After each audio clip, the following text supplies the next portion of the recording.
اچھا جی، آپ کی پرچیوں کا سلسلہ شروع کرتے ہیں اب اللہ کا نام لے کے. جتنی پرچیاں میرے تک آ چکی ہیں، بعد میں جو لوگ آئے ہیں وہ بھی اپنے پاس ہی رکھیں، ٹائم بچے گا تو لیں گے، ادروائز یہ بھی اتنا بڑا تھدا ہے جی، اس کو ختم کرنے میں ٹائم چاہیے. پھٹکڑی سے کسی کی نظر اتارنا جائز ہے؟ اس طرح کے جو ٹوٹکے چل رہے ہیں نا جی، اگر اس میں کوئی شرکی ایکٹیویٹی نہیں ہے تو کوئی اس میں حرج نہیں ہے. ہم کب کہتے ہیں کہ اس طرح کی چیزیں غلط ہیں؟ صحیح مسلم میں حدیث ہے، اپنے زمانے جاہلیت کے دم مجھ پر پیش کرو، اگر ان میں شرکی الفاظ نہیں تو ان کو ویسے ہی کرتے رہو. جب وہ ایک کردستانی یہاں بت بنا کے چلا گیا تھا نا پوری قوم کو، تو میں نے اس وقت پھر بتایا تھے کہ طریقہ علاج کون کون سے ہیں. ایلوپیتھک ہے، ہومیوپیتھک ہے، ہربل ہے، اور یہ جھاڑ پھونک بھی، یہ بھی یعنی دنیا میں علاج مانا جاتا ہے. بس ہمیں یہ ہے کہ شرکی الفاظ نہ ہو. اور مسلم شریف میں یہ حدیث ہے، جو تم میں سے اپنے بھائی کو نفع پہنچا سکتا ہے وہ پہنچائے، یعنی جو اس کے پاس اس طرح کے معاملات ہیں اس میں ہمیں کوئی حرج نہیں. البتہ کسی دوسرے مذہب کی ریلیجس ایکٹیویٹی نہ ہو. ساری ایکٹیویٹیز منع نہیں ہے، ریلیجس ایکٹیویٹیز، اور شرکی الفاظ نہ ہو تو آپ کریں، کوئی مسئلہ نہیں. مزار قائد پر جانا جائز ہے؟ اگر جائز ہے تو باقیوں پر جانا کیوں جائز نہیں؟ میں نے تو اجازت دے دی ہوئی ہے بھائی، یہ تو پرچی پرانی ہوگی. میں تو رجوع کر چکا ہوں کہ مزاروں پہ جائیں اور وہاں اونچی آواز سے کہیں کہ یہاں جو دفن ہے اللہ اس کے چھوٹے بڑے اگلے پچھلے جو یہ چھپ چھپ کے کرتا رہا لوگوں سے، جو لوگوں کے سامنے کرتا رہا، سارے گناہ معاف کر دے. ہاں، وہاں والے آمین نہیں کہیں گے، ہاں جنازہ پڑھن گے تھوڑا 80 صرف غائبانہ نماز جنازہ پڑھ سکتے ہیں. جائیں بھائی، کون؟ اصل مسئلہ ہے کہ یہ اڈے بنے ہوئے ہیں برائی کے اور رسول اللہ کی نافرمانی کے، اس وجہ سے قبروں پہ جانے کا حکم ہے. صحیح مسلم میں حدیث ہے، قبروں پہ جاؤ، آخرت کی یاد ہے. تو ہمیں مزاروں پہ جانے سے کوئی چیز مانے نہیں تھی سوائے اس کے کہ آپ جا کے وہاں سے مانگتے تھے، اور بے حیائی کے وہ اڈے بنے ہوئے تھے، بہترین قسم کی چرس نشاور چیزیں وہ آپ کو مزارات پہ. ظاہر ہے جی، بزرگوں کی ڈیوٹیاں ہوتی ہیں نا چرسوں کے اوپر، ہاں ڈیوٹیاں دیکھ رہے کہ سب تو بہترین چرس تو ادھر ملتی ہے جن کی ڈیوٹیاں ہیں ان شہروں میں.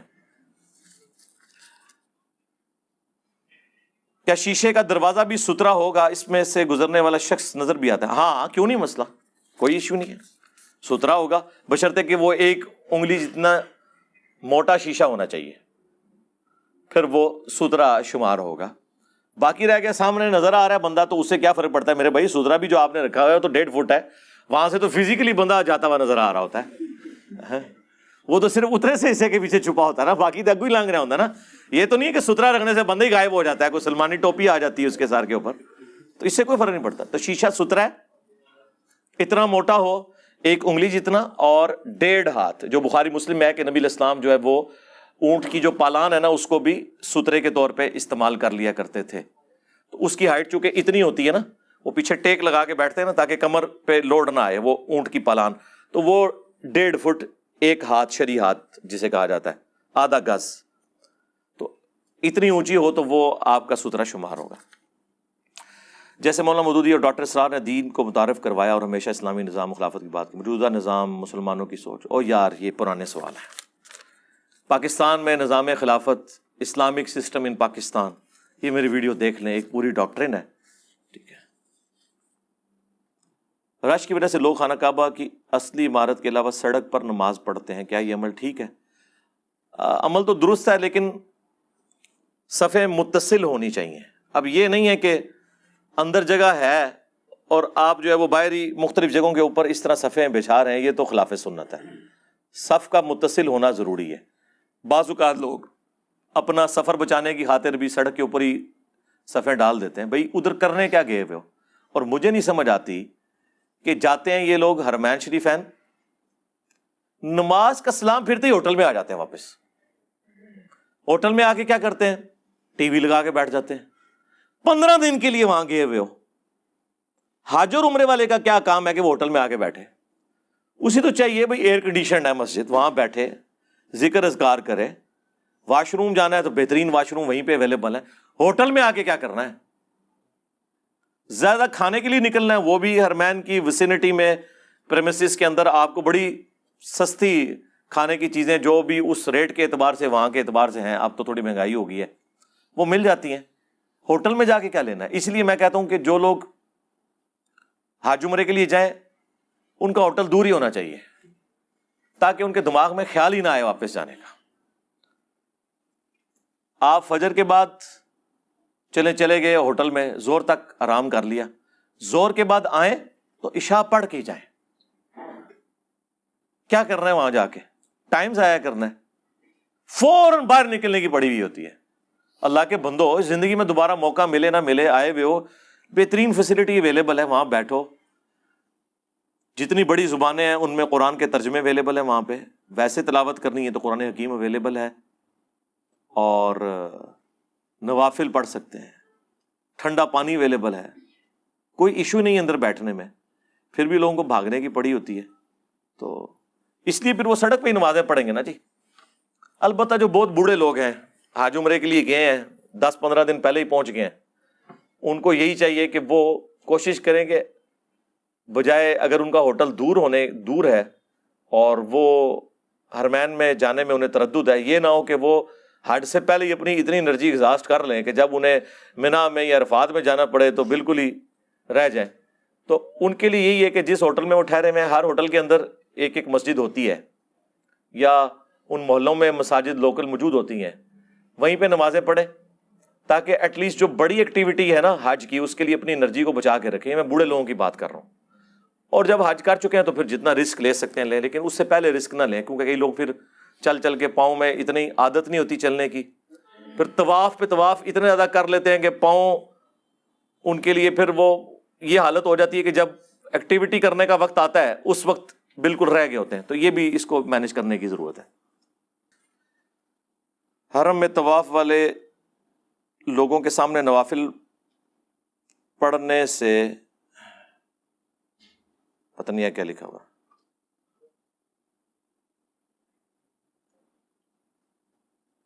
یہ کس کا سوال ہے یار؟ پڑھو.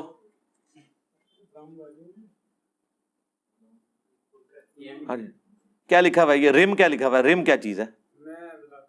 نہیں لمبی نہیں، یہ تو مذاق ہی نہیں، میں نے یہ لفظ پوچھا ہے صرف، ورنہ تو ہر بندہ میرے سے بات کرے گا، میں تو اگلے ہفتے اٹھوں گا. یہ رم لکھا ہوا ہے، کیا لکھا ہوا ہے؟ دام تو زبر کے ساتھ ہے. ہاں جی، کیا سوال ہے؟ ایک لائن میں بتائیں. سوال یہ ہے کہ جو طواف کر رہے ہوتے ہیں لوگ، جو کر لیتے ہیں وہ جو ادھر ہی نفل نکل لیتے ہیں، تو جو طواف والے ان کے آگے سے گزر رہے ہوتے ہیں. نہیں، اس پہ تو میں کئی دفعہ بول چکا ہوں، نہیں گزر سکتے آگے سے. اس کا طریقہ کار یہ ہے کہ طواف، میں سن لیے سوال. طواف والے جو لوگ ہیں نا جی، وہ طواف کرنے کے بعد جب نفل پڑھنے لگے تو اپنے سامنے کسی کو بٹھا لیا کریں. میں اپنی وائف کے ساتھ گیا تھا تو وہ سامنے اس کو بٹھا لیتا تھا، تو 2 نفل پڑھ لیے، وہ سترا ہوگی سامنے، پھر آپ بیٹھ جائیں اس سے پڑھا لیں. 2 گیم ہے تو ایک بندہ آگے بیٹھتا جائے اور اس کے پیچھے وہ نفل پڑھتا رہے، کوئی مسئلہ نہیں ہوتا. وہ جو طواف والے گزر رہے ہوتے ہیں نا نمازی کے آگے سے، اس میں نمازی گناہ گار ہو رہا ہے کہ وہ ایسی جگہ پہ نیت کر رہا ہے کہ طواف والے اس کے سامنے سے گزر رہے ہیں. وہاں پہ مینج کر سکتے ہیں آپ، کوئی مسئلہ نہیں ہے. سعودی عرب سے خبریں آ رہی ہیں امام کعبہ کے حوالے سے 10 سال قید ہوئی. واللہ عالم جی، مجھے تو نہیں پتا یہ خبر سچی ہے جھوٹی ہے، جو بھی ہے غلط ہے. بنو امیہ جی، یہ کوئی ایسی خبر ہے کہ جس کے اوپر پریشانی ہو؟ میرا بیٹا آیا ہوا ہے ساتھ، اس کے لیے تمام بچوں کے لیے کوئی نصیحت کرتے ہیں. بچوں کے لیے تو ہم نے کافی نصیحتیں کی ہیں. ابھی یہ پوڈ کاسٹ ریکارڈ ہوئی ہے عاقب فرید بھائی کے ساتھ، وہ آپ دیکھ لیں. وہ ساری ینگ جنریشن کے حوالے سے ہی ساری نصیحتیں میں نے کی ہیں، جو سوال انہوں نے پوچھے ہیں. اگر کسی شخص کو پیٹ وغیرہ کی بیماری ہو تو طواف کا بس وہ ایک بار وضو کر لے، اگر اس کا وضو نہیں ٹھہرتا تو ایک دفعہ ایک نماز کے لیے یا طواف کے لیے وضو کر لے تو وہ کافی ہے. بار بار اسے وضو کرنے کی ضرورت نہیں ہے. ایک نماز کے لیے ایک وضو، جب اگلی نماز کا وقت آئے تو اگلا وضو، ایک وضو کے ساتھ ایک طواف وہ کر لے، یعنی 7 چکر، اور اس کے بعد 2 نفل. قسطوں کا کام سود کا ہے یا حلال ہے؟ جی حلال ہے. اس کے اوپر میری تفصیلی ویڈیو ہے، یہ پوری ایک ڈاکٹرن ہے. چونکہ میں یہاں ورڈک دے رہا ہوں تو اگر کسی کو تفصیلی بات سمجھ نہیں ہے تو ظاہر ہے وہ تو پھر میں ہر دفعہ ہی 2 پرچیاں ہوتی ہیں قسطوں کے کاروبار پہ. تو آپ جا کے یوٹیوب پہ لکھیں حلال اور حرام کاروبار، قسطوں کا کاروبار، اسلامک بینکنگ، تفصیلی ویڈیو ریکارڈ ہے. اے ایمان والو، میرے دشمنوں اور اپنے دشمنوں کو اپنا دوست مت بناؤ. سورہ الممتحنہ، اس کی تفصیل بتا دیں. تفصیل تو یہ ہے کہ یہ ابن ابی بلتہ کے بارے میں نازل ہوئی تھی، بخاری مسلم میں آتا ہے، جس نے نبی علیہ السلام کی مخبری کر دی تھی مشرکین عرب کو، اور ان سے یہ ڈیمانڈ کی تھی کہ اس کے بدلے میرے جو اہل و عیال، میرا مال مکے میں ہے، اس کو تم نقصان نہ پہنچاؤ، کہ ان قریب رسول اللہ صلی اللہ علیہ وآلہ وسلم ارادہ رکھتے ہیں کہ مکے پہ چڑھائی کریں گے۔ اب تو رسول اللہ کے ساتھ یہ غداری تھی، صحابی بدری تھا لیکن نبی علیہ السلام کے ساتھ غداری کی اس نے۔ تو بخاری مسلم میں آتا ہے اللہ تعالیٰ نے وحی کے ذریعے رسول اللہ کو بتا دیا کہ اس طرح فلاں قافلے میں ایک عورت ہے، وہ اس کا خط لے کے جا رہی ہے۔ ظاہر ہے وہ مشرکین عرب کے پاس خط پہنچ جاتا تو وہ جنگ کی تیاری پہلے ہی کر لیتے، تو اس زمانے میں تو یہ بڑی انفارمیشن تھی، یہ لیک ہو جاتی۔ تو نبی علیہ السلام نے کچھ صحابہ کو بھیجا، حضرت علی کو بھی اس میں شامل تھے، وہ اس پورے گروپ کے اندر۔ تو سیدنا علی نے اس عورت سے فرمایا کہ اپنا جو خط تمہارے پاس ہے یہ نکال دو، تو وہ جھوٹ بولنا شروع ہو گئی۔ سیدنا علی نے کہا کہ جس شخص نے مجھے بھیجا ہے نہ وہ جھوٹا ہے اور نہ وہ جھوٹا ہے جس نے اسے خبر دی ہے، ٹھیک ہے، یعنی اللہ نے خبر دی۔ حضرت علی کا یہ عقیدہ تھا کہ اللہ غیبی خبریں دیتا ہے۔ اور پھر فرمایا کہ اگر تیرے کپڑے بھی اتروانے پڑے تو اترواؤں گا، وہ خط نکال دو۔ جب وہ ڈر گئی کہ بھئی اب کوئی چارہ نہیں ہے تو اپنا جوڑا اس نے کھولا، اس میں سے وہ خط دیا۔ تو اس سے علم غیب کا بھی عقیدہ کلیئر ہو گیا۔ حضرت علی کو نہیں پتا تھا کہ جوڑے میں، ورنہ وہ کہتے ہیں کہ جوڑا کھولنا ویچی، ہاں جی بڑے سے بڑا غوث ہو جی، وہ کسی صحابی کے قدموں کی خاک کے برابر، وہ کہانیاں بند کرو، ٹھیک ہے۔ اگر مولا علی کا یہ سٹیٹس ہے تو تواڈے بابے تے شاہی کوئی نہیں، ٹھیک ہے۔ وہ اس کو کہہ رہے ہیں کہ نکال کدھر ہی، ورنہ جاتے ہی کہتے ہیں کہ تیرے جوڑے میں نکال، میرے دل دا حال بھی دیکھ لینا، بابے تے انج ایک نگاہ نال دیکھ لیندے نا ہر چیز۔ وہ جا کے رسول اللہ کی خبر بتا رہے ہیں کہ مجھے رسول اللہ نے بتایا تو ایسا ہی ہوگا، منو نہیں پتا۔ ہاں، تو اب جب وہ خط جو ہے وہ پہنچا رسول اللہ کی بارگاہ میں تو ظاہر ہے کہ صحابہ کا ریئیکشن تو بڑا سخت تھا۔ حضرت عمر نے کہا یا رسول اللہ اجازت دیں میں اس منافق کا گلا کاٹ دوں۔ تو اب حضرت عمر نے بالکل صحیح فتویٰ لگایا، نبی کے ساتھ غداری کرنے والا منافق ہی ہے۔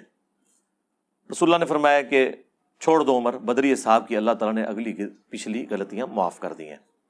لیکن حضرت عمر سے توبہ نہیں کروائی کہ تم نے ایک بدری صحابی کو منافق کہا ہے، کیونکہ انہوں نے شرعی حکم صحیح لگایا تھا، نبی کے ساتھ غداری کرنے والا منافق ہی ہے۔ اسی حدیث کو امام بخاری نے ایک چیپٹر کی ہیڈنگ میں لیا ہے اور اس کے اوپر باب باندھا ہے کہ اگر کوئی شخص تعویل کی غلطی کی وجہ سے کسی مومن کو منافق یا کافر کہہ دے تو اس پہ فتویٰ نہیں لوٹتا۔ جو بخاری مسلم میں حدیث ہے نا، اگر کسی نے کسی دوسرے کو کہا کافر، تو اگر کہنے والا درست ہے پھر تو وہی کافر ہوا جسے وہ کہہ رہا ہے، ادروائز کفر اس پہ لوٹ آئے گا۔ اس حدیث کی تعویل یہ ہے، یہ اس صورت میں ہے جب وہ کہنے والا اسے مسلمان سمجھتے ہوئے کافر کہہ رہا ہو۔ آپ پوچھیں گے اس کی پریکٹیکل مثال، میں ہاں بریلوی دیوبندی اہل حدیث سب کو پتا ہے کہ میں جو باتیں کر رہا ہوں وہ بالکل ٹھیک ہیں، اس کے باوجود مجھے قادیانی کہہ رہے ہوتے ہیں۔ یہ نہ سمجھیں انہیں تعویل کی غلطی لگی ہوئی ہے میرے بارے میں، یا میرے نام کے اندر جو مرزا آیا ہے اس کو پکڑ کے وہ کرتے ہیں۔ وہ تو میں دستا ہے میں منگولاں دی اولاد ہاں، تواڈے صوفی سارے منگولاں نے وڈے نے، ادوں اللہ نے انہوں نے مسلط کیتا سی، ہن منگولاں نے اسلام قبول کر لیا تو ہن ویکھو تواڈے نال کیا کرتے ہیں۔ تو یہ جو ہے نا، یہ تعویل کی غلطی نہیں ہے۔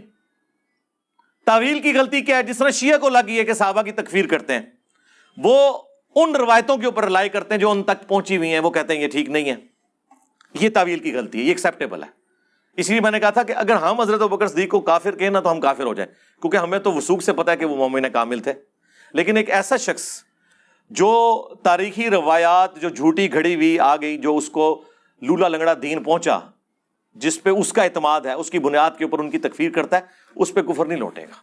یہ بڑا کریٹیکل ایشو ہے، ٹھیک ہے، یہ شرعی مسائل ہے۔ اور یہ میں جو آپ کو باتیں بتا رہا ہوں نا، یہ پبلکلی میں سامنے لے کے آیا ہوں، ادروائز سارے فقہا یہ ساری چیزیں کتابوں میں لکھ کے آئے ہیں۔ یہ حدیث عمار جو پبلکلی اب باہر آئی ہے، مطلب میرے کہنے میں تو نہیں باہر آئی ہے، یہ پہلے سے ہی موجود تھی، ٹھیک ہے۔ لیکن جس طرح رفع الیدین کی حدیثیں مصیبت بن جاتی ہیں حنفیوں کے لیے، حدیث عمار جو ہے وہ اہل حدیث کے لیے مصیبت بن گئی، حنفیوں کے لیے بھی بن گئی، ساروں کے لیے بن گئی۔ تو چیزیں موجود ہوتی ہیں تو پھر وہ اب حدیث کا تو کچھ نہیں کر سکتے، کبھی آئیں بائیں شائیں کریں گے، کبھی کچھ کہیں گے، کبھی کچھ کہیں گے، لیکن ظاہر ہے وہ جو اس طرح کے لوگ کہہ رہے ہیں ان کی تو ورتھ کوئی نہیں ہے نا۔ مطلب ایک بندہ اٹھ کے کہتا ہے جی میں حدیث کو نہیں مانتا، تو پھر اس کو یہ نہیں کہا جائے گا کہ حدیث مار کو نہ مانو یا حدیث مار کو مان لو. اس سے پھر یہ بات کی جائے گی کہ تو منکرین حدیث ہے، تو پہلے تجھے حدیث کا حجت ہونا ثابت کریں گے، تمہیں بتائیں گے حدیث کی اہمیت کیا ہے، سنت کی اہمیت کیا ہے. پک اینڈ چوز نہیں ہوگا، پھر مقدمے پہ بات ہوگی. تو یہ ابن ابی بلتہ کے بارے میں تھا. تو پھر اللہ تعالیٰ نے انڈورس کیا کہ ابن ابی بلتہ نے یہ جو غداری کی تھی منافقت کی وجہ سے نہیں کی تھی، دنیا کی محبت میں کر دی تھی. اسی لیے میں کہتا ہوں کہ یہ جو مسلم کی حدیث ہے علی سے محبت نہیں رکھے گا مگر مومن، علی سے بغض نہیں رکھے گا مگر منافق، اس کی بنیاد پہ حضرت علی کے مخالفین پہ آپ منافقت اس لیے نہیں لوٹا سکتے کہ ہمیں ان کی دل کی کیفیت نہیں پتا کہ انہیں شیطان نے ورگلا دیا یا دنیا کی محبت میں ڈوب کے انہوں نے کیا، یہ جینوئنلی حضرت علی سے بغض کی وجہ سے کیا. اس کا فیصلہ تو وقت کا پیغمبر کر سکتا ہے. اب وقت کا پیغمبر وہاں موجود تھا، انہوں نے فیصلہ کر لیا. حضرت عمر نے تو فیصلہ جو کیا وہ ٹھیک کیا جب تک رسول اللہ وہاں موجود نہ تھے، لیکن اللہ کے نبی کو تو اللہ نے وحی کے ذریعے بتا دیا کہ دنیا سے مغلوب ہوا ہے. پھر اس کانٹیکسٹ میں سورہ ممتحنہ کی آیات نازل ہوئی کہ ایمان کا تقاضا یہ ہے کہ تمہارے اپنے قریبی رشتہ دار کوئی بھی ہو جائے، اللہ اور اس کے رسول سے آگے کوئی نہیں ہونا چاہیے، اور تمہاری دشمنی اور دوستی کا معیار اللہ کی ذات ہونی چاہیے. یہ اصل میں اس کا پورا ہے. اس کے اوپر تو ہر گھنٹوں بولا جا سکتا ہے. میری آپ ویڈیو دیکھ لیں، اللہ اور اس کے رسول سے محبت، اس کانٹیکسٹ میں اور حدیثیں میں نے بیان کی ہیں. اپنے کسی پیر یا مالک کی جوتی چومنا کیسا ہے؟ مطلب اس سے کیا ہوگا؟ جوتی چومنے سے کیا ہوگا؟ کیا ملے گا؟ ٹھیک ہے جو چوم رہا ہے تو چاٹ رہے. جب وہ کہتے ہیں ہم ان کے کتے ہیں دھر کے، تو کتے تو پاؤں چاٹتے ہیں تو چاٹنے دیں، آپ کا کیا لے رہے ہیں؟ شرعی طور پہ تو فضول حرکت ہے یہ. اور اگر یہ وہ جوتی حد رکوع کر کے جھک رہے ہیں تو وہ تو پھر حرام کی کیٹیگری میں ہے. اگر یہاں اٹھا کے ایسے چوم رہے ہیں تو پھر حرام کا فتویٰ نہیں لگاتے ہم، چوم لو. آپ کہتے ہیں کہ رسول اللہ صلی اللہ علیہ وآلہ وسلم کی 3 بیٹیاں تھیں. 3 بیٹیاں نہیں 4 تھی. تو آیت مبالغہ کے وقت 3 رخصت ہو چکی تھی. جی اس طرح ہی ہے. تو صرف مولا علی ہی کیوں گئے، حضرت عثمان کیوں نہیں گئے؟ بھئی حضرت عثمان اہل البیت میں نہیں ہے نا، وہ تو رسول اللہ کے داماد ہیں نا. اہل البیت وہ ہیں جن کے ساتھ نبی علیہ السلام کے خون یا دودھ کا رشتہ ہے. بیویاں بھی اہل البیت ہیں آنرری طور پہ، لیکن حقیقتاً نہیں، آنرری طور پہ. قرآن میں ان کو اہل بیت کہا گیا. حقیقتاً جو اہل بیت ہیں وہ ہیں جن سے آپ رشتہ توڑ نہیں سکتے. بیوی سے تو آپ رشتہ توڑ سکتے ہیں. اور یہی الفاظ زید ابن ارقم کے ہیں صحیح مسلم میں. جب ان سے پوچھا گیا غدیر خم کی حدیث میں کہ یہ اہل بیت کون ہیں، تو ان کا اہل البیت ہیں آل عقیل، آل عباس، آل جعفر اور آل علی. تو انہوں نے پوچھا تابعین نے کہ کیا نبی کی بیویاں اہل بیت نہیں ہیں؟ انہوں نے کہا نبی کی بیویاں اہل بیت ہیں لیکن یہ والی اہل بیت نہیں ہیں. پھر انہوں نے مزید کھولا. جب انہوں نے مزید ان کو قریدا تو انہوں نے کہا نہیں، نبی کی بیویاں اہل بیت نہیں ہیں. اب یہ زید ابن ارقم کے الفاظ ہیں. انہوں نے کہا اس لیے کہ بیوی بعض اوقات کسی کے عقد میں کچھ عرصہ رہتی ہے، پھر وہ اسے طلاق دے دیتا ہے، پھر وہ اپنے ماں باپ کے پاس واپس چلی جاتی ہے. اگر وہ اہل بیت ہو تو ادھر ہی رہے نا. رسول اللہ کے اہل بیت وہ ہیں جو آپ کے خون اور دودھ کے رشتے کے لوگ ہیں، آل عقیل، آل جعفر، آل عباس اور آل علی. اور یہ بھی سارے وہ ہیں بنو ہاشم جو ایمان لے آئے. اگر ان میں سے کوئی کافر ہو جاتا ہے نا، وہ پھر آل البیت میں نہیں رہے گا. وہ سورہ ہود کے اندر آیا نا کہ حضرت نوح علیہ السلام کا بیٹا کافر تھا، انہوں نے کہا یہ میرے اہل بیت میں سے ہے. تو اللہ تعالیٰ نے فرمایا کہ یہ تمہارا اہل نہیں، اس کے اعمال ویسے نہیں ہیں، اس کے عقیدے ویسے نہیں ہیں. کیونکہ میرا اپنا یونیورسٹی میں ایک کلاس فیلو تھا، تو وہ قادیانی تھا، لیکن جو ہے وہ اپنے آپ کو سید کہتا تھا، اپنے نام کے ساتھ لکھتا تھا سید. تو اہل البیت وہ ہوں گے جو اس عقیدے پر بھی قائم ہوں، اسلام نہ چھوڑ چکے ہوئے ہوں.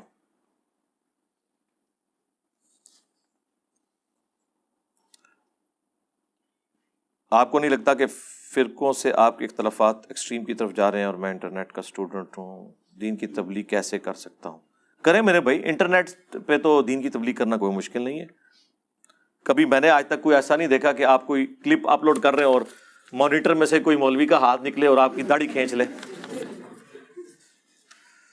غیر مسلم جو انسانیت کے لیے فائدے کا سبب بنتے ہیں، کیا آخرت میں انہیں بدلہ ملے گا؟ انہیں دنیا میں بدلہ مل جائے گا آسائش کی شکل میں، یا پھر اللہ تعالیٰ ایمان کی دولت دے دے. بخاری مسلم میں حدیث ہے، صحابہ نے کہا کہ ہم نے جو حالت کفر میں نیکیاں کی ان کا کیا اجر ہے؟ تو رسول اللہ نے فرمایا انہی کی وجہ سے اللہ نے تمہیں ایمان کی دولت دی صلی اللہ علیہ وآلہ وسلم. ان کی فکر کرنے کی بجائے میرے بھائی اپنی فکر کریں. او جی جو ہندوؤں کے گھر پیدا ہوا، اللہ کے بندوں جو مسلمانوں کے گھر پیدا ہوا اس کا کیا قصور ہے؟ وہ تو شاید بچ جائے اگر اسے اسلام کا صحیح تعارف نہیں ہوا. تو اسی تو نہیں بچتے. تمہارے پاس تو قرآن موجود تھا. بریلوی مسلک کے لوگ پیروں کے درباروں پر جا کر دعا مانگتے چادر چڑھاتے ہیں, کیا یہ جائز ہے؟ نہیں, کوئی جائز نہیں ہے. دعا مانگیں ان کے لیے, مرے ہوں کے لیے, پھر ٹھیک ہے. اگر ساس بغیر کسی وجہ کے بہو کو ناپسند کرے اور حقیر جانے تو بیٹے کا کیا فرض بنتا ہے؟ کیونکہ بیٹا بھی انسان ہے اور ماں کے اس رویے سے بہت اپسیٹ ہو جاتا ہے. یہ تو ہر گھر کی سٹوری ہے, تو اس لیے پریشان ہونے کی ضرورت نہیں ہے, ایک نیچرل چیز ہے. اگر تو یہ آپ کے ساتھ عذاب نازل ہوا ہے نا تو پھر تو آپ پریشان ہو. اگر ہر گھر کی یہ سٹوری ہے تو اس میں تو یہ نیچرل ایک چیز ہے. تو اس کو آپ نے جو اسلام میں تو ساس کا رشتہ ہے ہی نہیں ہے. اسلام میں تو شادی ہوتے ہی بچوں کو الگ کر دیا جاتا تھا. ظاہر ہے اس زمانے میں علیحدہ مکان نہیں بنانا پڑتا تھا نا, ایک خیمہ ہی الگ لگتا تھا نا. اب ہماری ضرورتیں بھی بہت زیادہ بڑھ گئی ہیں جس کی وجہ سے سارے عذاب نازل ہو گئے. تو ابھی یہ جو پوڈ کاسٹ میں نے کی ہے عاقب فرید کے ساتھ, وہ آپ دیکھ لیں, اس میں نے ان سارے معاملات کے اوپر بڑی تفصیلی گفتگو کی ہے. خطرناک باتیں کی ہیں اس میں, خطرناک سے بھی اگلا ورژن. کیا عورت کا چہرہ اور ہاتھ اس کے سطر میں شامل ہے؟ چہرہ تو شامل ہے جی, ہاتھ بس اتنے جو عام حالت میں کھلے رہتے ہیں اس کا تو کوئی پردہ نہیں ہے. دستانے پہننا کوئی ضروری نہیں ہے. چہرے کا تو پردہ ہے, میرے اس کے اوپر پوری ڈیٹیل ویڈیوز ریکارڈ ہیں چہرے کے پردے کے اوپر. جو عثمان کی شہادت سے فتنہ شروع ہوا وہ اچانک حضرت معاویہ کے دور میں ختم ہو گیا. نہیں, کوئی نہیں ختم ہوا. حضرت عثمان کی شہادت سے فتنہ نہیں شروع ہوا, فتنہ شروع ہے حضرت عمر کی شہادت سے. بخاری مسلم میں حدیث ہے کہ میری امت اور فتنوں کے درمیان دروازہ عمر ہے, جب اسے توڑ دیا جائے گا تو امت پہ فتنے شروع ہو جائیں گے. حضرت عمر کی مینجمنٹ بڑی اسٹرانگ تھی, زیرو ٹالرنس تھی. کوئی وظیفے نہیں ایسے لگائے ہوئے تھے کہ لوگ ہارڈر عام ہو جائیں اور مال غنیمت کو مس یوز کرنا شروع کر دیں, جو بعد میں بنو امیہ کے گورنروں نے کیا. تو یہ بالکل غلط بات ہے. حضرت عثمان سے نہیں فتنہ. یہی تو سب سے بڑی بدماشی ہے ناصبیوں کی کہ انہوں نے آپ کو یہ پٹی پڑھا دی ہے کہ حضرت عثمان کی شہادت سے فتنہ شروع ہے, تاکہ آپ بات کا رخ کسی اور طرف پھیر دیں. سب سے پہلے تو حضرت علی کو گھیڑے میں لے آئیں گے نا, پھر وہ بھائی فتنوں کا آغاز حضرت عمر کی شہادت سے ہوا ہے, وہ اصل میں. اور یہ رسول اللہ کا فرمان ہے. یہ باقی جو یہ آپ کے بکواسیات ہیں علماء کے اور بزرگوں کے, ہم جو بتا رہے ہیں وہ بخاری مسلم دونوں میں حدیث ہے کہ میری امت اور فتنوں کے درمیان دروازہ عمر ہے, جب عمر کو توڑ دیا جائے گا فتنے شروع ہو جائیں گے. اس حدیث کی شرح بھی یہ بیان کر کے بتائیں. 2812 تے کر ہی نہیں سکتے نا, ایسی شرح بیان کرو. بس یہ بات کر کے دیکھیں تو ان کے چہرے کے رنگ بدلنے شروع ہو جائیں گے. کیا یہ فتنہ حضرت معاویہ کی سیاست کا حصہ تو نہیں تھا؟ سیاست معاویہ تو زندہ باد ہے, آپ کو نہیں پتا؟ جب نواز شریف کے خلاف فیصلہ دینے والے جج ارشد ملک نے اعتراف کر لیا کہ فیصلہ زبردستی لیا گیا اور جسٹس شوکت صدیقی نے وکلاء سے بات کرتے ہوئے ساری کہانی بیان کر دی, اب سپریم کورٹ یعنی وقت کے قاضی کا کیا فرض بنتا ہے؟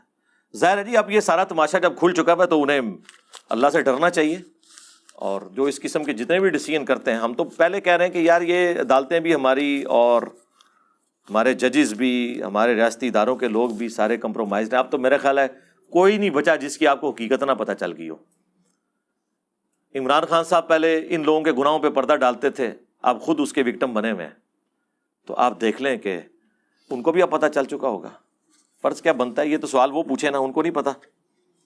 ہمارے قریبی رشتہ دار ہیں, نماز پڑھتے ہیں, قرآن بھی ترجمے سے پڑھتے ہیں, مگر زکوٰۃ نہیں دیتے, حدیثوں کے منکر ہیں. حدیثوں کا منکر ہونا ایک الگ چیز ہے, زکوٰۃ کی تو فرضیت قرآن میں آئی ہے. کروڑ ہونے کے باوجود سود لیتے دیتے ہیں, ہمارا ان کے ساتھ رویہ کیا ہونا چاہیے؟ آپ کا رویہ یہ کہ بس خوشی غمی میں شامل ہوں, ایکسٹرا آرڈنری آپ کے ان کے ساتھ کوئی معاملات نہیں بڑھا کے کر سکتے. رشتہ داریاں نہ کریں ایسے لوگوں کے ساتھ. جو آلریڈی رشتہ ہے وہ تو آپ توڑ نہیں سکتے. باقی جڑیں بڑھو, سمجھاؤ انہوں.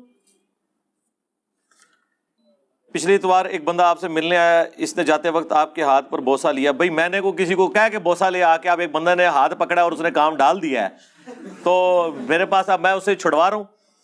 تو اس کے اوپر میری ویڈیوز پہلے سے ریکارڈڈ موجود ہیں کہ جائز ہے بشرطے کہ حد رکوع نہ جھکا جائے. اس کا ہم نے کبھی اس کی مخالفت میں بات نہیں کی ہے. ظاہر ہے کہ یہ صحابہ کرام جو ہے وہ رسول اللہ کا بوسہ لیتے تھے اور تابعین نے صحابہ کرام کے ہاتھوں کا بوسہ لیا. اس میں میری تفصیلی ویڈیو ریکارڈ ہے, جائز ہے, لیکن مجھے معاف رکھیں, مہربانی کریں. کیا طلباء کو ترس کھا کر امتحان میں پاس کیا جا سکتا ہے؟ ایک مظلوم شاگرد کا سوال. شاگرد کا سوال یعنی وہ اسٹوڈنٹ کی بات کر رہے ہیں، تو اس نے تو اسٹوڈنٹ کو تو یہ کہا جائے گا کہ تم نے تو پاس کرنا نہیں ہے، تو ٹیچر کا سوال ہونا چاہیے نا. حرام ہے جی، بالکل جہنمی ہے جو بندہ یہ کام کر رہا ہے. حقوق العباد کا بھی مسئلہ ہے، لوگوں کا حق بھی وہ مار رہا ہے اور آپ کے ساتھ بھی زیادتی کر رہا ہے. یہ کہیں نہ کہیں جا کے آپ کی زیادتی نکل جائے گی. آپ کی دعوت ہر جگہ پھیل چکی ہے الحمدللہ. کہ آپ سمجھتے ہیں کہ اب لہجے میں نرمی کی ضرورت ہے because damage has been done? جی میں تو سب سے زیادہ نرم ہوں، بالکل میں سمجھتا ہوں. میرا تو عقیدہ ہے کہ میں نے کبھی کسی کو نہیں کہا سوراں دے سور. ہاں جی، میں نے کبھی کسی کو نہیں کہا کہ شیطانی لشکر جو حملہ آور ہو گیا ہے. ہاں جی، میں نے کبھی کسی کو نہیں کہا کہ یہ مرتد اور واجب القتل ہیں اور 1,00,000 دفعہ بھی ذبیحہ پہ اللہ کا نام لے تو مردار رہے گا. ہمسا ہو تو سامنے آئے. ہمارا تو دعویٰ ہم سے زیادہ نرم ہے ہی کوئی نہیں ہے. اب آپ نے ہمیں کمپیئر جو ہے ویسے بندے سے کروانا ہے جو یہ کام کر رہا ہو. یہ تو آپ یہ بات کر رہے ہیں کہ آپ کرکٹ کے بال کو گولف کے بال سے کمپیئر کروانا شروع کر دیں اور بیٹ کو کمپیئر کروانا شروع کر دیں گولف کی چھڑی کے ساتھ. یہ تو زیادتی والی بات ہے. جو یہ کام کر رہا ہے نا، پہلے تو بندہ لے کے آئے جو یہ والا کام کر رہا ہے جو میں کر رہا ہوں، پھر کمپیریزن ہوگا نا. یہ تو نہیں ہو سکتا کہ آپ کہیں کہ وہ شخص موٹر بائک جو ہے وہ بغیر پیڈل مارے چلاتا ہے، آپ سائیکل پیڈل مار کے کیوں چلا رہے ہیں؟ تو میں آپ کو بتاؤں گا میرے بھائی سائیکل جو ہے وہ پیڈل مار کے ہی چلتی ہے، اس میں تو پیٹرول نہیں ڈلتا. ٹھیک ہے، تو وہ تو چلا رہا ہے ایک ایسا موٹر بائک جس کے اندر پیٹرول جلتا ہے، اس میں اس کو پیڈل مارنے کی ضرورت نہیں ہے. تو دو مختلف چیزوں کو کمپیئر نہیں کروایا جاتا. اپنی عقل کا بھی علاج کروائیں. پہلے مجھے بتائیں یہ جو اختلافی موضوعات جس کے اوپر میں بات کرتا ہوں، اگر تو طارق جمیل صاحب کبھی چشتی رسول اللہ یا اشرف رسول اللہ کے اوپر ویڈیو کو ریکارڈ کروا چکے ہیں تو مجھے لنک بھیجیں، میں سیکھ لوں گا کہ اس طریقے سے وہ پرابلم ہائی لائٹ کی جائے، تو انشاءاللہ کر لیں گے. تو میرا یہ دعویٰ ہے کہ جتنا غم میرے سینے کے اندر ہے اس امت کا، پچھلے 1000 سال میں جو گمراہیاں آپ کے بزرگوں نے پھیلائی ہیں، اس کے اگینسٹ پلانٹ ارتھ پہ مجھ سے زیادہ نرم بندہ کوئی نہیں ہے. اتنا نرم بندہ کہ یہ ساری گمراہیاں جان کے بھی وہ کہے کہ آپ ان کے پیچھے نمازیں پڑھو، ان کو گالی گلوچ نہ کرو، ان پہ ترس کھاؤ، چندے ان کو دو. آپ جن کو نرم بھی پیش کر رہے ہیں میرے بھائی، ان کی جب ویڈیو لیک ہوتی ہیں تو آپ دیکھیں ہاتھ نہیں ملا رہے ہوتے کسی کے ساتھ. وہ لوگ چھوڑیں کیا بات کرتے ہیں. آپ اپنے استاد جیسا کوئی لے کے آئیں تو پھر بات کیجیے گا. حضرت عثمان نے جن کے پیچھے نماز پڑھنے کہا تھا وہ مشرک تھے، یہ بات بعد میں ڈسکس ہوگی. پہلی بات یہ ہے کہ حضرت عثمان نے جن کے پیچھے نماز پڑھنے کا کہا، بریلوی دیوبندی اہل حدیث کے نزدیک ان کے پیچھے نماز نہیں ہوتی.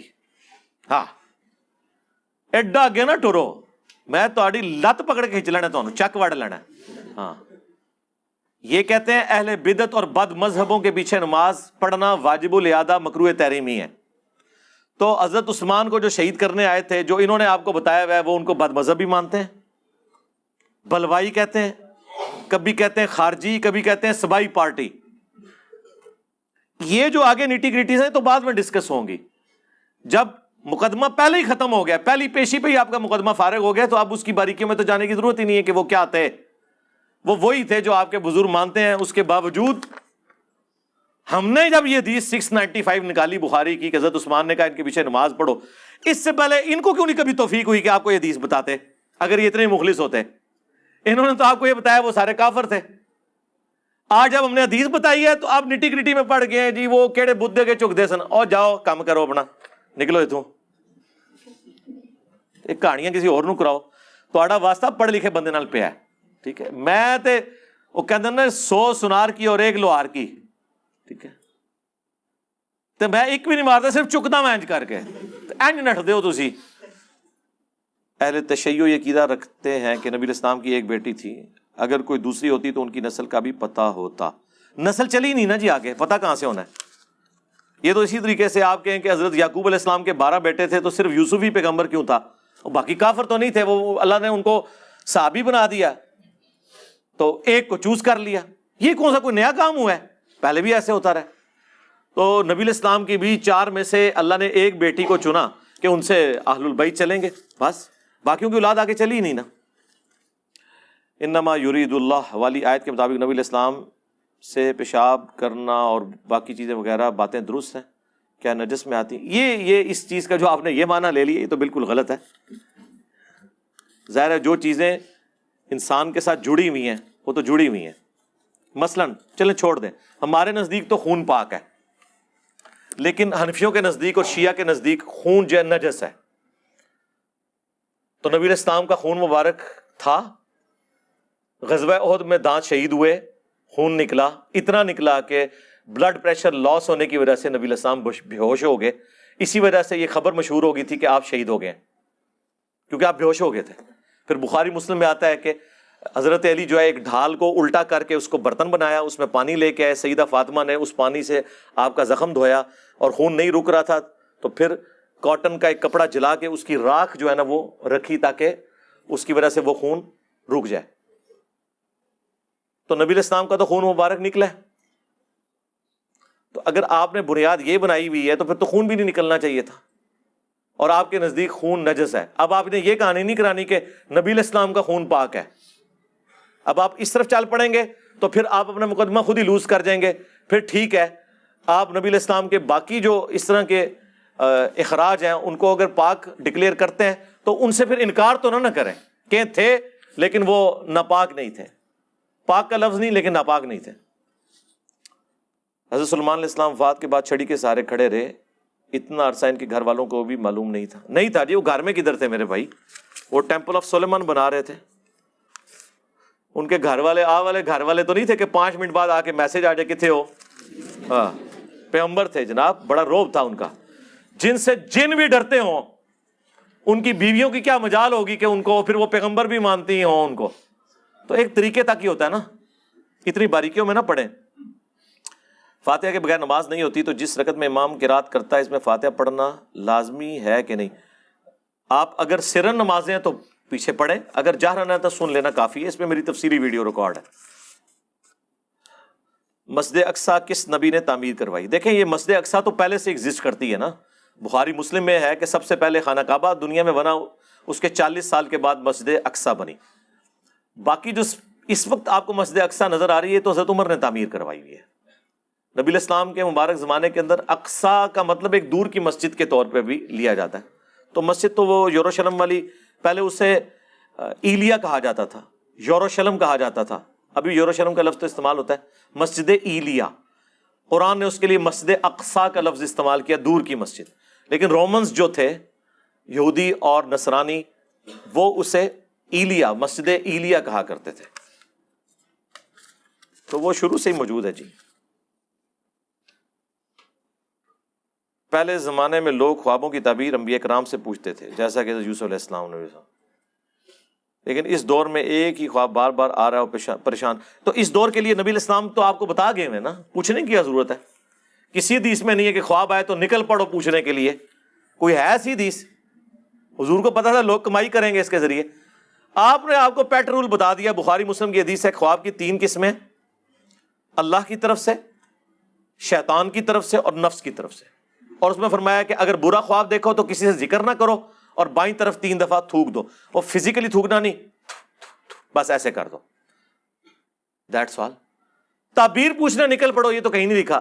رسول اللہ کے زمانے میں چونکہ ایک وحی کا سلسلہ جاری تھا, نبی علیہ السلام کو اللہ تعالیٰ وحی کے ذریعے بتا دیتا تھا. آپ کو ایک علم سکھایا گیا تھا. حضرت یوسف علیہ السلام کو بھی خوابوں کی تعبیر کا علم سکھایا گیا تھا. یہ علم اس طرح ٹرانسفر نہیں آگے ہوا. ایک ہی خواب کی کئی تعبیریں لوگ بیان کر رہے ہوتے ہیں, اندازے ہی ہوتے ہیں. زیادہ تر تو وہ بادی چیزیں کھا کے ہی وہ خواب آ رہے ہوتے ہیں. ہاں, جو پیٹ خواب ہیں وہ تو بہت کم ہوتے ہیں. ٹھیک ہے, وہ نبوت کا 46واں حصہ ہے. بخاری مسلم میں حدیث ہے میری وفات کے بعد اب غیب کی خبروں میں صرف خواب باقی ہے. میں نے پچھلے دنوں بڑی تفصیلی ویڈیو نبی علیہ السلام کو خواب میں دیکھنا, خواب میں دیدار مصطفیٰ, تفصیلی ویڈیو خواب کے حوالے سے ہر چیز ریکارڈ کرائی ہے. یہ تعبیر کا علم آپ ڈیفینیٹلی بتا ہی نہیں سکتے. بخاری مسلم میں حدیث ہے ایک صحابی نے خواب دیکھا, نبی علیہ السلام کے پاس آ کے بیان کیا تو حضرت ابوبکر نے کہا یا رسول اللہ اجازت دیں میں اس کی تعبیر بیان کرتا ہوں. وہ میں نے کربلا والے ریسرچ پیپر میں خواب ڈالا ہوا ہے, کاش حضور بیان کر جاتے. ویسے تو ہمیں بھی اس کو دیکھ کے اندازہ ہو رہا ہے کہ کیا ہوا ہے, ہم نے تو کسی حد تک اس کو بیان کیا ہے. حضرت ابوبکر صدیق نے جب بیان کی تو انہوں نے کہا یا رسول اللہ میں نے ٹھیک تعبیر بیان کیا. آپ نے فرمایا کچھ ٹھیک ہے کچھ غلط ہے. آپ مجھے بتائیں حضرت ابوبکر صدیق کو اگر خواب کی تعبیر کا علم نہیں ہے تو تھوڑے بابے تو شاہی کوئی نہیں. ظاہر ہے یہی کہہ رہے ہیں نا. وہ خواب دیکھا تھا اس نے, ایک شخص نے, کہ آسمان پہ ایک بادل چھایا ہوا ہے جس سے گھی اور شہد ٹپک رہا ہے، اور لوگ اپنی اپنی حیثیت کے مطابق اس کو اپنے برتنوں میں بھر کے لے کے جا رہے ہیں، اور اتنے میں آسمان سے ایک رسی بھی لٹکی ہوئی ہے۔ رسول اللہ صلی اللہ علیہ وآلہ وسلم اس رسی سے اوپر آسمان پہ چڑھ جاتے ہیں، پھر ایک دوسرا شخص اس رسی سے اوپر چڑھ جاتا ہے، پھر ایک تیسرا شخص اس رسی سے اوپر چڑھ جاتا ہے۔ جب چوتھا شخص وہ رسی پکڑتا ہے تو وہ رسی ٹوٹ جاتی ہے، اور پھر اس شخص کے لیے وہ رسی دوبارہ جوڑی جاتی ہے، پھر وہ بھی اوپر چڑھ جاتا ہے۔ خواب فنش۔ اب وہ یہ بندے نے خواب جب بیان کیا ہے تو حضرت بکر بیٹھے ہوئے تھے، ان کا یا رسول اللہ اجازت دیں تو میں اس کی تعبیر بیان کرتا ہوں۔ ان کا یا رسول اللہ یہ جو آسمان سے گھی اور شہد ٹپک رہا ہے نا، یہ اللہ تعالیٰ کی طرف سے جو وحی اور دین ہے، اور لوگ اپنی حیثیت کے مطابق جس کا جتنا ظرف ہے وہ دین میں سے لے رہا ہے۔ اور آسمان سے یہ جو زمین پہ رسی لٹکی ہوئی ہے، یہ جو خالق اور مخلوق کا رشتہ اس حوالے سے قائم ہے۔ رسول اللہ صلی اللہ علیہ وآلہ وسلم اس رسی سے اوپر چڑھ جائیں گے، یعنی آپ کو موت آ جائے گی۔ اس کے بعد ایک اور شخص جو آپ کی جگہ پہ ہوگا وہ بھی اوپر چڑھ جائے گا، کیونکہ اس میں وہ ان بندوں کے نام نہیں ہے نا، ان کی شکلیں اس بندے نے دیکھی تھی۔ پھر ایک دوسرا شخص بھی چڑھ جائے گا، جب تیسرا چڑھے گا نا، ٹوٹل گنتی میں چوتھا، لیکن نبی علیہ السلام کے بعد جو تیسرے والا ہوگا تو وہ رسی ٹوٹ جائے گی، پھر اس کے لیے اس رسی کو دوبارہ جوڑا جائے گا، پھر وہ بھی اوپر چڑھ جائے گا۔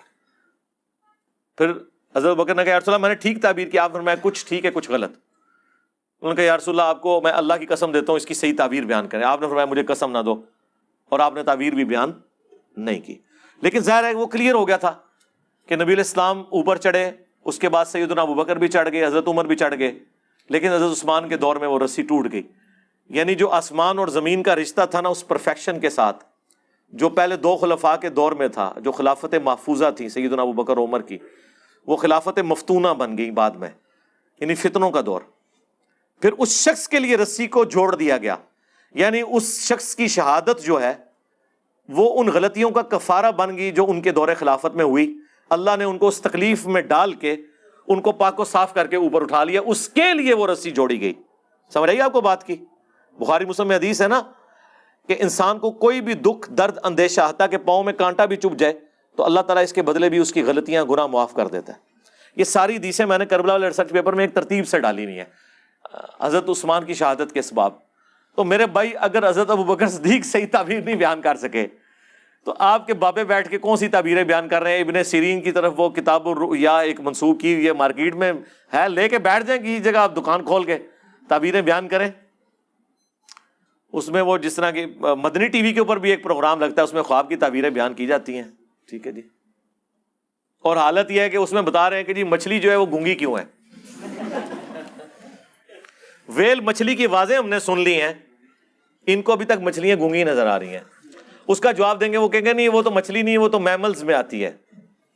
تو پھر انہیں بتایا بخاری مسلم میں حدیث ہے، ایک سفر کے دوران ابو عبیدہ ابن جرح لشکر کے امیر تھے، نبی علیہ السلام نے بھیجا تو وہ کہتے ہیں ہم پہ فاقہ آ گیا، تو اللہ تعالیٰ نے ایک بہت بڑی سمندری مچھلی جو ہے وہ سمندر کے کنارے پھینک دی۔ وہ بعض اوقات ہو سکتا ہے وہ نیچرلی آ گئی ہو، آ جاتی ہیں بعض اوقات، ضروری نہیں کہ معجزہ ہی ہوا ہو، نیچرل بھی آ جاتی ہے۔ بہرحال وہ کہتے ہیں ہم کتنے دن اس کو کھاتے رہے، اور جب اس کی وہ جو ڈھانچہ جوڑا گیا تو ایک اونٹ سوار اس کے نیچے سے گزر جاتا تھا۔